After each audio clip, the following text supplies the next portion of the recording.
Roy, what brings you to Henniker, Alabama? Well, friendship of the Leuven brothers. R and Charlie Leuven were good friends of mine and have been all through the years.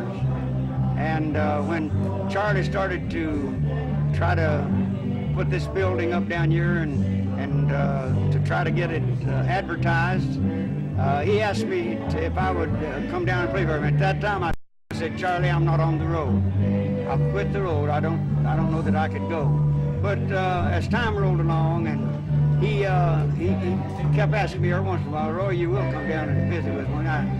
I just couldn't refuse Charlie Leuven the friendship of coming down here and saying hello to his friends and to let the people know that I and Charlie and I and Ara have been friends a long, long time. See, they have been very nice, not only to me, to my company. All of their songs, or most of their songs, are with my company, the Acuff Publications. And people like that you don't say no to. You have to say, well, if I can be of any help to you, I'll try. I'm curious as to how you developed the entertainment routines on the Grand Ole Opry with the yo-yo and balancing the fiddle bow on your nose. Oh, well, you get in a rut sometimes just singing, and especially on the Grand Ole Opry, and the time to kill between the songs or the music and commercials. When commercials are on the stage, they can see in the background who is sponsoring the show, and it's a way I have of just kind of keeping the stage alive. People in the audience there, they're 4,400 people, they'd hate to see just a dead stage and listen to a commercial, and they hear it all the time on their radio. So just anything to kind of keep the little fun moving on the stage. That's what I try to do. That's how I started. Now, you have a lot of fans in and around Chattanooga, and they know you as the king of country music. Who gave you that nickname? Dizzy Dean. I was playing in Dallas, Texas many years ago, and Dizzy Dean and Gene Autry visited my show, and the crowd there tore the front gates down, and there wasn't boys and girls that like to tear them down today. They were grown people, and Diz and Autry, they just couldn't believe their eyes of what they were seeing. And I went out and begged them to not do that, but they come in anyway. They just tore the gates down. And when I got on stage, I introduced the both of them on the stage. And when I did, Dizzy Dean, in his boastful way, he's a great person. I always had a lot of love for him. He said, "Ladies and gentlemen, it's always a pleasure to be on the stage with the king of the hillbillies." And back then we were called hillbillies, and we were proud of it. And I'd be proud today to be called a hillbilly. I'm not too country anyway. I'd like to go back into the mountains and sing mountain songs and plain old hillbilly songs as far as Roy Eagle's concerned. How do you like living on the campus of Opryland?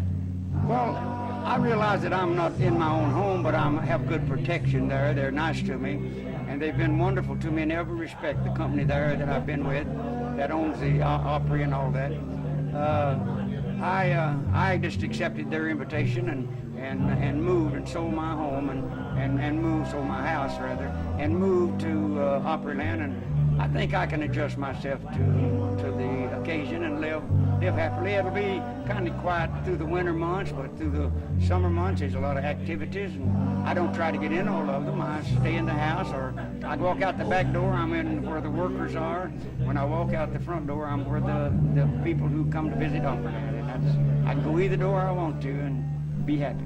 Some of the fans tell us that quite often you're seen out in Opryland, in the park, visiting. Do you enjoy getting out meeting people? Yes, more in the years past than I do now. It's been so hot this year that I haven't visited in the Opryland, but very little, on account of the heat. But normally, and back when we first started, I spent a lot of time in Opryland, letting the people know that I wanted to be part of it. And I'm very proud of Opryland. To me, it's a beautiful place to visit. What do you see as the future of the Grand Ole Opry? What's that? What do you see as the future of the Grand Ole Opry? Well, that's up to the management. That's up to the management altogether. It can go wild if they want to let it go that way, or they can calm it down and keep it a little tamer than it is now. It's a little bit too wild for me right now, some of it is, but I go along with it. I don't fuss about it. I go along with the times. I believe in progress, but I don't want to progress too far in country music because I think you possibly get into the other fields of music. Although all musics are good, I like rock and roll. Believe it, when I sit down and just listen to rock and roll, if I can get far enough away till it don't hurt my ears, I don't want in a building with it. Not when they're loud. No, I get outside and listen to it. But my son, as he came up, listened to the Elvis Presley days and all that type of stuff.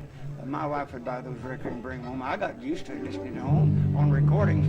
But when they visit the Opry, Grand Ole Opry House now, they set up those tremendous large speakers. You can't stay in the building. That building won't last 100 years. It won't last 50 years, and the mortar will start falling out of them bricks.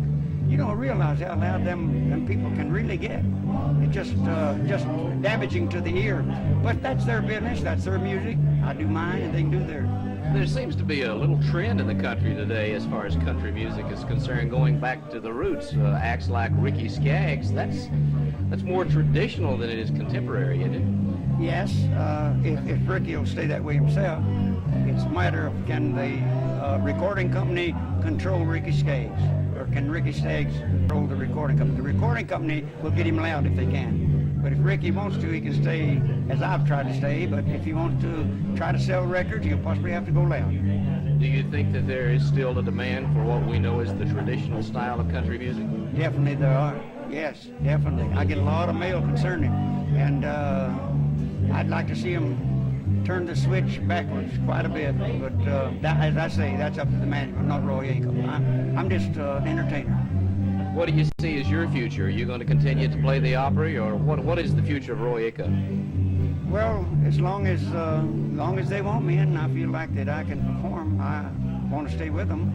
I have no idea of retiring because I don't know what that means. I don't know what I would do. I have nothing to do.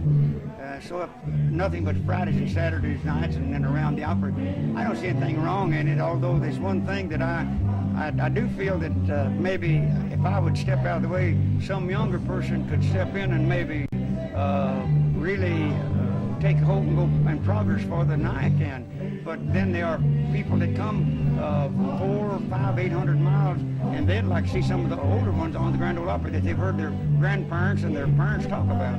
And there's just a few of us left. But that time will take care of that. Okay.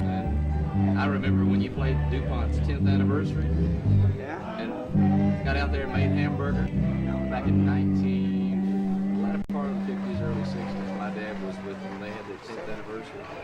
I believe that's the last time I remember you being in Chattanooga. I can't remember when I played.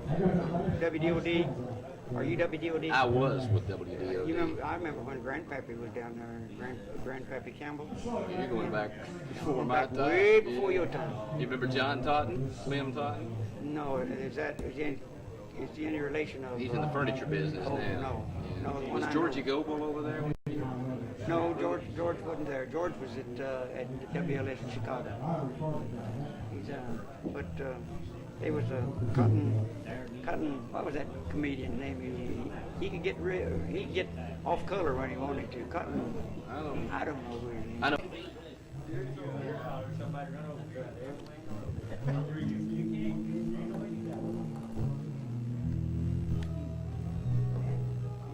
Sometimes it goes crazy.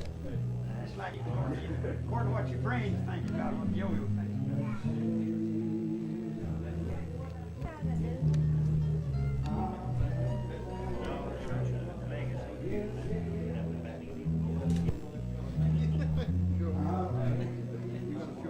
I haven't tried this string out ever.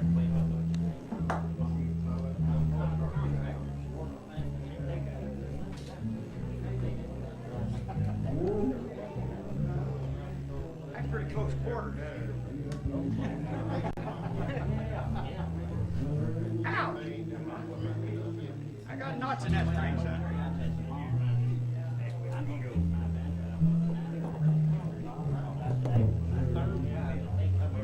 Too much holes in the floor. How they ever flood my soul.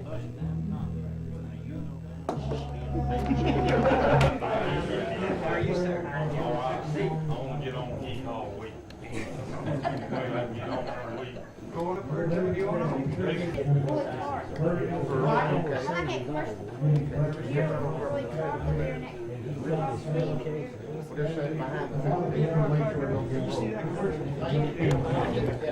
I go out with that yo-yo,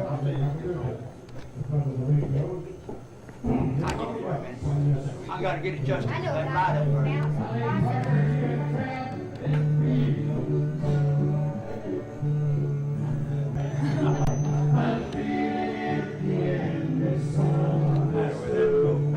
Now you got her. Now you got her.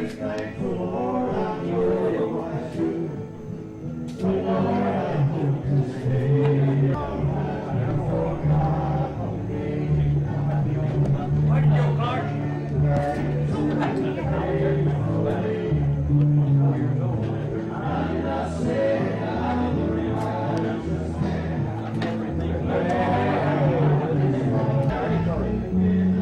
Appreciate that.